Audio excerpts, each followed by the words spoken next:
AvranceCorp Development's YouTube channel, Quality Homes for All.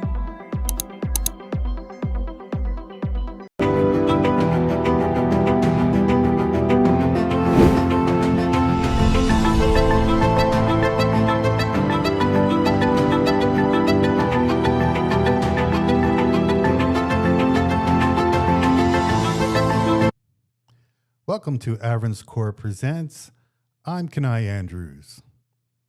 Earlier this week, I had the opportunity to speak with the Community Partnerships Manager over at the Grand Valley Construction Association, Mandy Bujold. Now, if that name rings a bell, that's because you probably remember that Mandy Bujold was a 11-time national women's flyweight champion here in Canada. And she also competed twice for Canada at the Olympic Games, at the 2016 Games in Rio, and also at the 2020 Tokyo Games. Now, Mandy has made the successful transition over to the construction industry, and I had a chance to pick her brain for a few minutes. So I thought it'd be great to play this interview, this conversation, and check out what Mandy is doing in the construction industry. So here we go. Check out this conversation. They say that boxing is a euphemism for the game of life. And our guest here today at AvranceCorp Presents has definitely lived that life. We've watched her transition from oh my goodness, is it 11-time national flyweight champion here in Canada over to the Olympic stage where we saw her compete in the Rio and Tokyo Games. And now she's transitioned over to the construction industry as the Industry and Community Partnerships Manager over at the Grand Valley Construction Association. Here with me today is Mandy Bujold. Mandy, thank you so much for coming on today. How are you doing? I'm doing great. Thanks for having me. It is great to have you on. So many questions for you, but I guess the first thing we should start off with is, you know, it's been about 5 years since we last saw you compete there in Tokyo. And, you know, does the thrill of competition ever leave you? Like, I know it's been about 5 years, but, you know, you see, you know, Clarissa Shields or you know, Katie Taylor. Does that rush ever come back to you, or is it fully in the rearview mirror?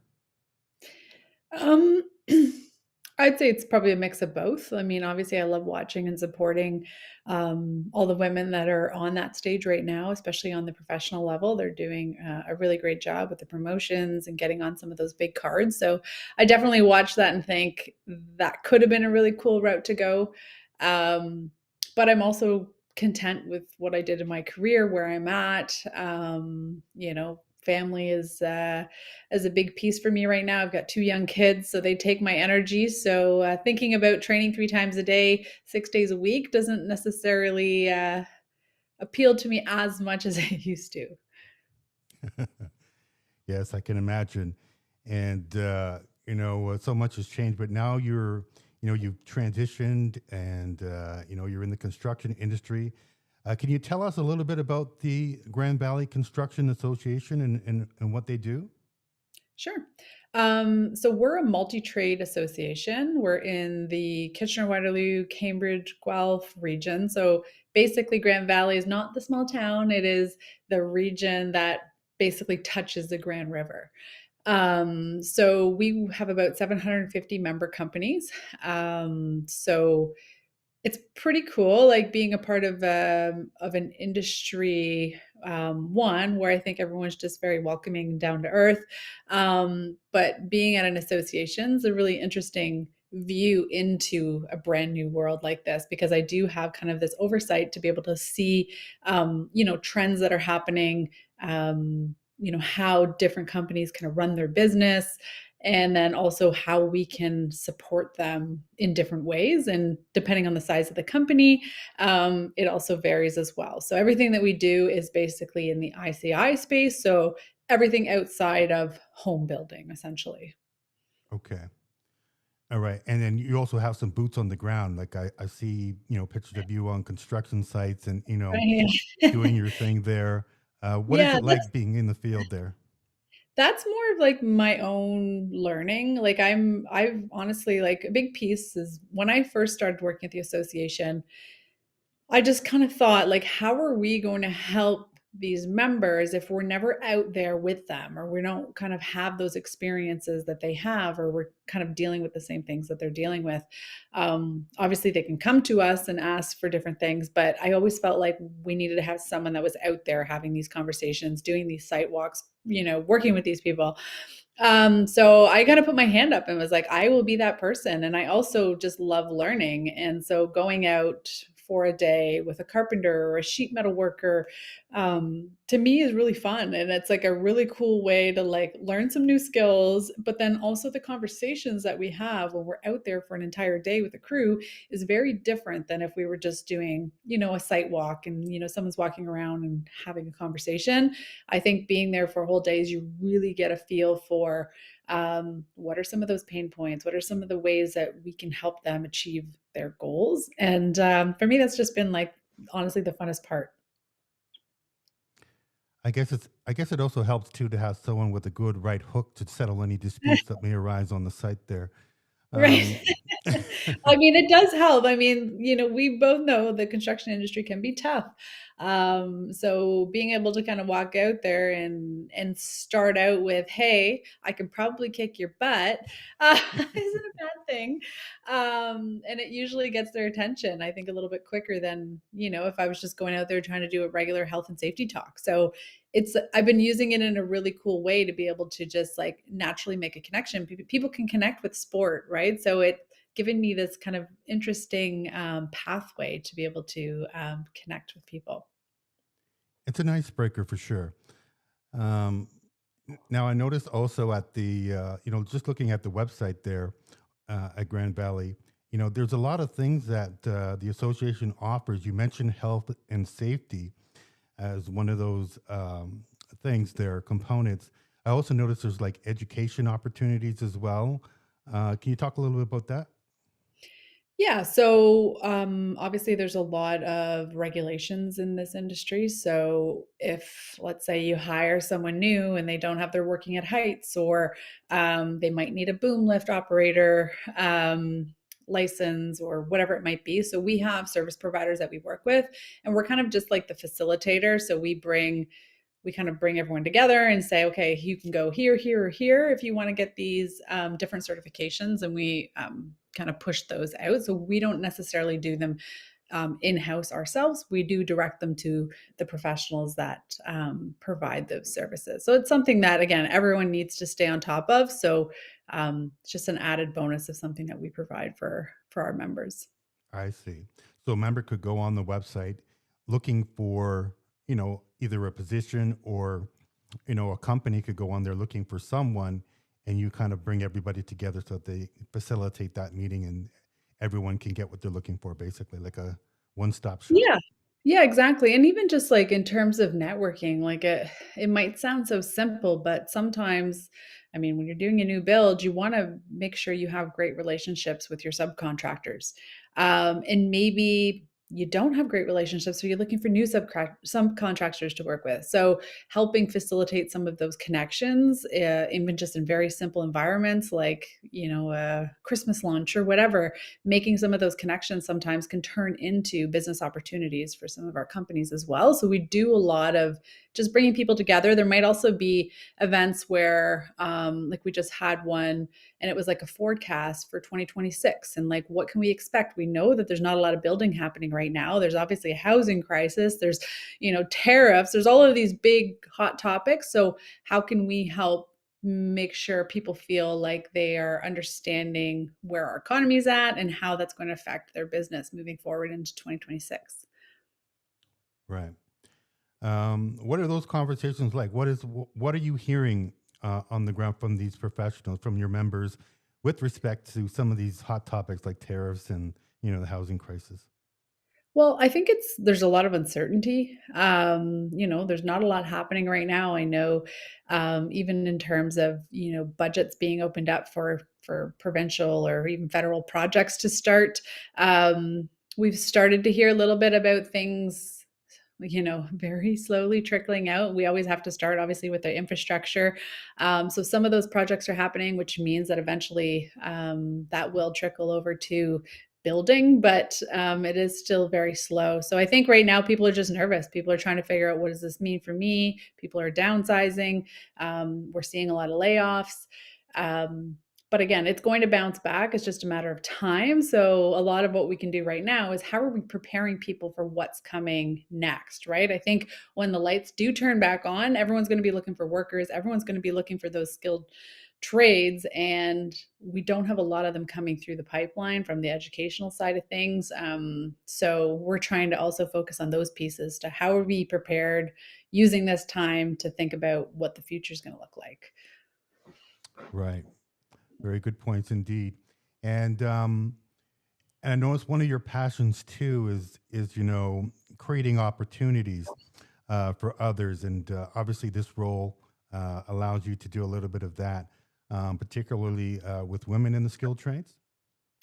Yeah, so I do kind of lead our Women in Construction initiative. So we have some different events, different opportunities for them to connect with like-minded individuals, share experiences, to try to find just that support network that they might need in a very, predominantly male industry. So we try to give that space, but then we also try to have those conversations about, how do we leverage kind of the male allies and the supporters, and kind of move forward with this. And that's been like a big part of what I've been focusing on, and trying to figure out what that dynamic is, and how do we try to increase those numbers of women that are not only coming in, but staying in the industry. Right. And then there's also the philanthropy part. I know personally that's a huge part of your bag, and I'm pretty sure you brought it over to the GVCA. Can you talk about some of those projects? Yeah, I mean, giving back has always been a big part of my life. It's always been something, I mean, I was very fortunate to have a lot of people support me throughout my career. So I really wanted to make sure that I could give back in my own way as well. So we're really fortunate that our president, Jeff McIntyre, also of the same mindset. So everything we do at the association, we do circle back. Part of our, let's say we're doing tickets, part of that will actually go back to a local charity, those type of pieces. So we're always staying involved in the community. And then, of course, I run my own charity boxing event in town, which has now become a lot of construction people attending or sponsoring and being involved with. So it kind of like ties both worlds together, which is really nice as well. I understand the charity, Champions for Charity has raised over $1 million so far with 3 events. You must be very Yeah. proud. Yeah, it's very exciting. I mean, we take people who know nothing about boxing, we train them for 15 weeks, and then they step into the ring and they face each other. While they're going through that training process, they're raising funds and awareness for McMaster Children's Hospital. And it's just one of those things where it's a very unique thing for people to step outside their comfort zone and into the ring. So I think more people are willing to donate to the cause because of what it is. And obviously it's a very obviously important cause, and something that we're really pushing for. So it's very exciting to see how much the community has really embraced it.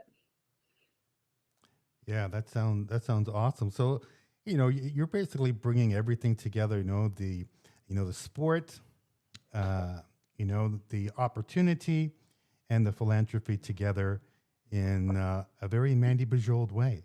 Uh, Try. Now, it's obviously we're getting close to the end of the year, and we're looking forward now to 2026. Were there any highlights for you in terms of on the job that you'd like to mention? Like, what was your highlight this year? Um, I would say one of my highlights was actually like I formed a new partnership with Mark's Commercial, which again is like another piece tying into all of this. So working with them on just inclusive fitting PPE, making sure that everyone on site feels safe and has the right gear to do the right job. I mean, going back to like my Olympic career, I remember like I was a flyweight. I was always small. And when we would get our team uniforms, they were just so big. And it's like, how do you want me to feel confident in this outfit and walk out and be like, yes, I'm representing Canada? So it's no different on the construction site, right? Like you give women a large or an extra large fitting vest, and one, they don't feel confident, they don't feel comfortable. They've already kind of are uncomfortable because they're, outnumbered. So now you're kind of like adding an extra layer to that. But then there's also the safety aspect of it. So it's been really interesting to kind of work with them and to figure out like how do we keep pushing this forward. They're obviously a huge advocate in the industry, for women, but also just getting more youth into the skilled trades. I think their values really align with mine, and it's been kind of a fun journey to go through. Right. And I remember you being a very vocal proponent of safety in boxing there, particularly with the headgear. So very interesting parallel there that you just mentioned there. That's nice. Now I understand that the association is there's some kind of luncheon coming up in December. Yeah, so we do have a lunch, December 11th. Mhm. It's a Christmas lunch. We usually get about 200, 300 of our members come out, just as a great celebration of kind of where we come throughout the year and a little look to what's ahead in 2026. All right. Yeah, that sounds awesome. Grand Valley Construction Association. Now, if someone wants to be a member, how do they go about doing that? So they can check out our website, gvca.org. All the information's on there in terms of memberships and kind of, there's different, obviously, categories depending on who they are, but, or they can also reach out to me, Mandy at gvca.org. All right, Mandy. I think we've covered a lot of topics here, but before we go, I have to ask you, uh, you know, Jake Paul or Anthony Joshua? Oh my gosh. I want to say Anthony Joshua, but like, I'm still kind of like, is it a real fight or is it an Apparently, it exhibition? is. It's I don't know. Like, 8 rounds, 10-ounce gloves. yeah, like Anthony Joshua, obviously, but I mean, I don't know. There's got to be something weird happening here. It seems like that's a big risk for Jake Paul. Yeah. Well, you got to give Jake credit for picking Anthony, especially after the debacle with Tank Davis there. Yeah, totally. But yeah, I'm kind of wondering too what when the shoe will drop regarding Right. this particular fight. But I Yeah, really appreciate you coming on, Mandy, and talking about it. Was there anything else that you wanted to talk about before we go? I think I'm good. Thank you so much for having me. All right, Mandy Bujold, the Industry and Community Partnership Manager over at the Grand Valley Construction Association. Again, www.gvca.org. Thanks again, Mandy. Awesome. Thank you.